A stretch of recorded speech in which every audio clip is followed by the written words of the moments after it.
yourself in trouble. I feel like that. I sit back and I'm like, you know what? I blame nobody. Reggie, you made the choices. You committed the crimes. You do the time. Reggie did his time. And now that I'm out of here, it's like, you know, it's still, it goes on. Because now they'll get you with any type of speeding or any type of law breaking.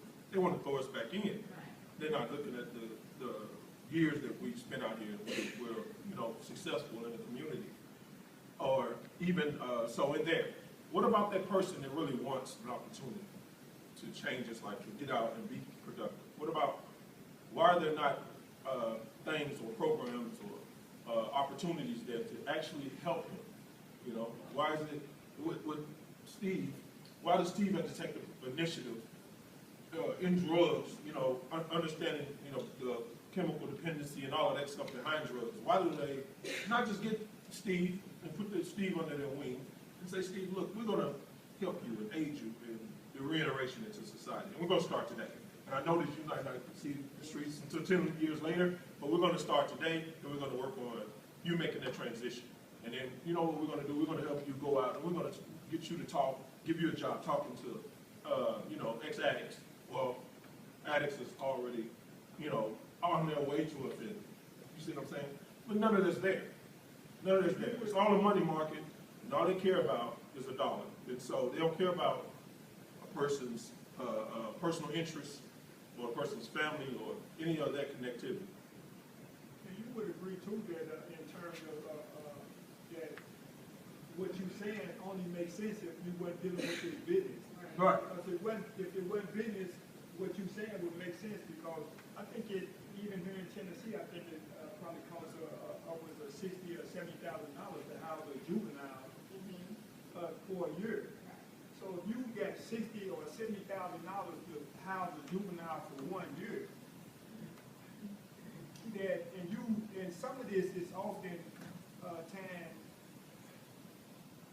where you can have people that sit up and they knew that this child, based on their own criteria, that he got a problem reading. So if you identify this problem that you have, that you know that you're going to have within the system a few years from now, and if it's reading, certainly you could get him reading better for less than $60,000 or $70,000 a year.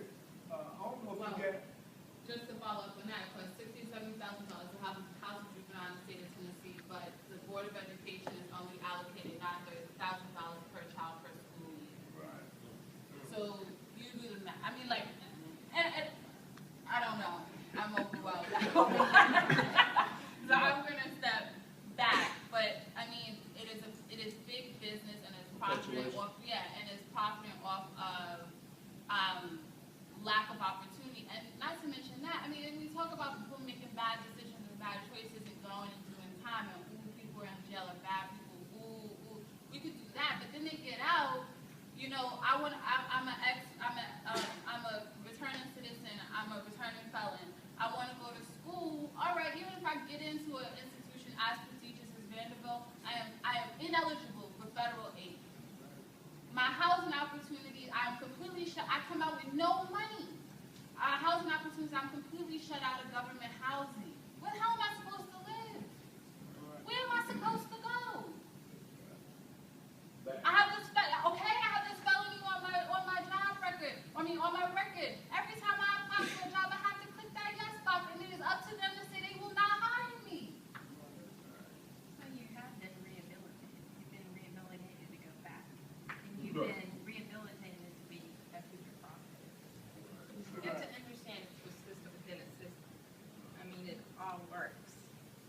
Because now I'm a good old prisoner, right? Because now I know the routine, right? I come in now with the skills already set, so they don't even have to guess about where to put me. Oh, you did carpentry last time, so let's send you right on that.